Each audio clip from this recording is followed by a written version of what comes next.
जो लोग उस समय विरोध करते थे वैक्सीन का, आज वे लोग वैक्सीन की पैरवी कर रहे हैं।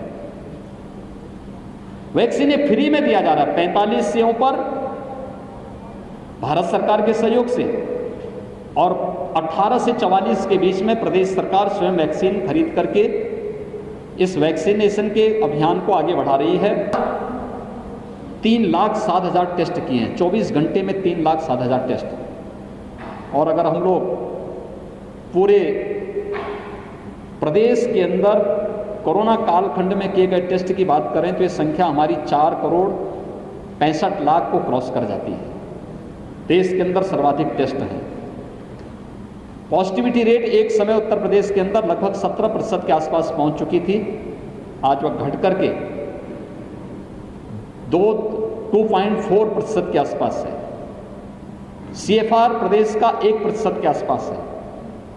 रिकवरी रेट 93% से अधिक है, जो देश के अंदर सबसे अच्छा है। ये प्रदेश के अंदर जो कार्य किए जा रहे हैं उसको लेकर के जो एक अभियान प्रारंभ हुआ है उसका एक हिस्सा है। और ऐसे ही हम लोगों ने, यहाँ की टीम ने, इटावा की जो हमारी टीम है, यहाँ के माननीय जनप्रतिनिधियों ने, यहाँ के प्रशासन ने, यहाँ के हेल्थ वर्कर्स ने, यहाँ की जो कोरोना वॉरियर्स हैं, स्वयंसेवी संगठन हैं, इन सब ने मिलकर के जो कार्य किया है उसके अपेक्षित परिणाम सामने आए हैं। एक समय यहाँ पर जो पॉजिटिविटी थी वह 30% के आसपास पहुँच गई थी, आज वो घट करके 2 से नीचे आ चुकी है। निगरानी समिति बेहतर तरीके से स्क्रीनिंग का काम कर रही है। टेस्ट क्षमता बढ़ाई गई है, बेड्स बढ़ाए गए हैं, सुविधाएं बढ़ाई जा रही हैं। ये निरंतर कार्य किए जा रहे हैं। और मुझे बताते हुए प्रसन्नता है कि जहां प्रदेश में हम लोगों ने अब तक 1,62,00,000 से अधिक लोगों को निःशुल्क वैक्सीन दिया है, वहीं इटावा ने भी 1,20,000 वैक्सीन इटावा जनपद में भी अब तक उपयोग हुए हैं। वैक्सीन ये सभी निःशुल्क दिए जा रहे हैं।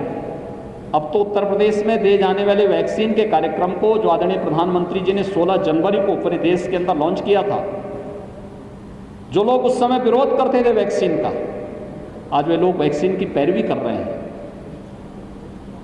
वैक्सीन ये फ्री में दिया जा रहा है 45 सेवाओं पर भारत सरकार के सहयोग से, और 18 से 44 के बीच में प्रदेश सरकार स्वयं वैक्सीन खरीद करके इस वैक्सीनेशन के अभियान को आगे बढ़ा रही है।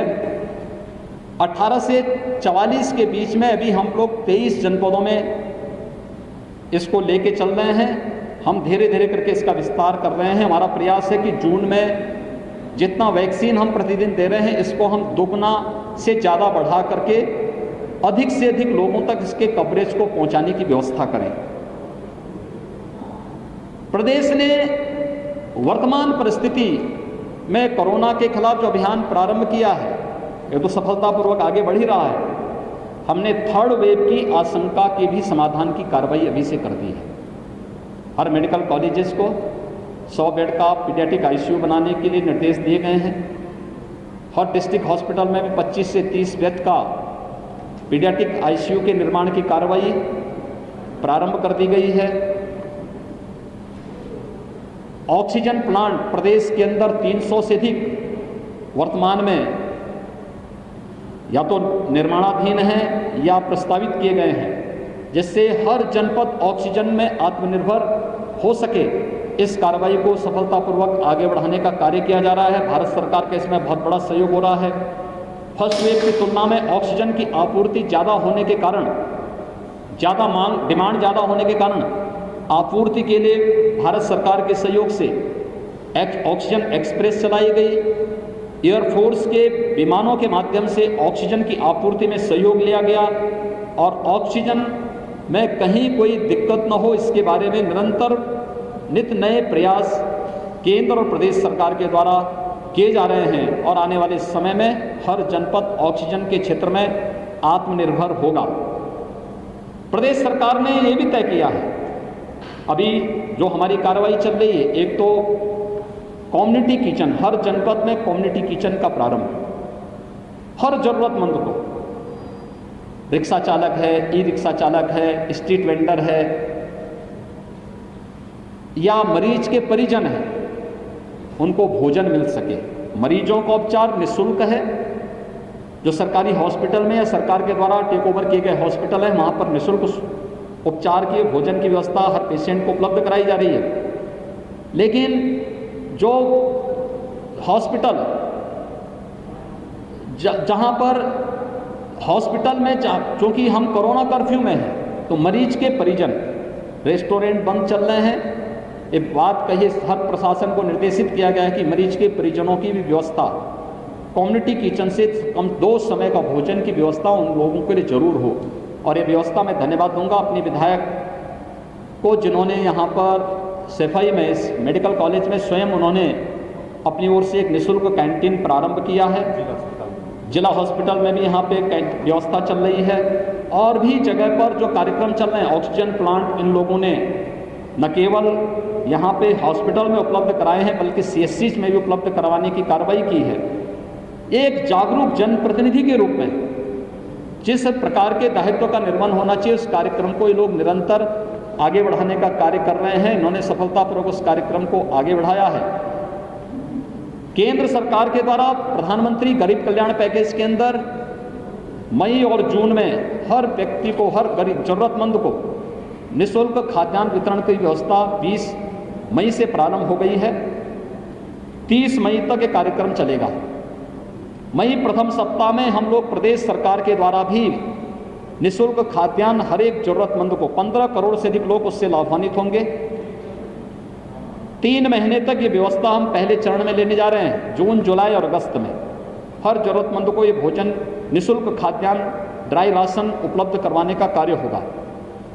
इसके साथ ही सरकार ने ये भी तय किया है, उस हर जरूरतमंद को, जो जरूरतमंद स्ट्रीट वेंडर है, रिक्शा चालक है, ई रिक्शा चालक है, कुली है, पल्लेदार है, नाऊ है, धोबी है, मोची है, या इस प्रकार की जो एक कैटेगरी है, जिन लोगों को जो डेली कमाते हैं उनके उसी से व्यवस्था चलती है, उन लोगों को भी हम लोग न केवल राशन बल्कि भरण पोषण भत्ता भी उनको जून माह में उपलब्ध करवाने की कार्रवाई। श्रमिक हैं, लगभग 2 करोड़ लोग इससे लाभान्वित होंगे।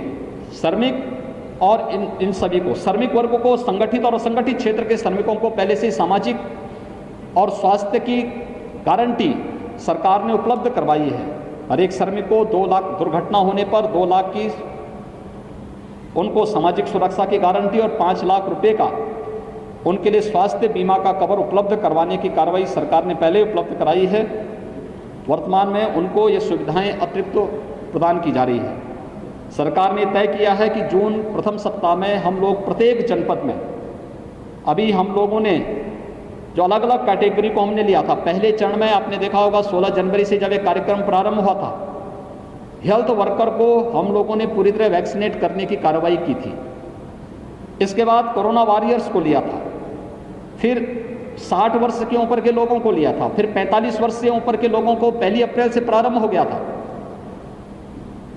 हम लोगों ने अभी 18 प्लस की वैक्सीन के कार्यक्रम को 1 मई से प्रारंभ किया और इसके बाद हम लोगों ने जब पहले चरण में 9 जनपद में, फिर इसको बढ़ा करके 18 जनपदों तक हम लोगों ने पहुंचाया, फिर 23 जनपदों तक हम लेकर के गए।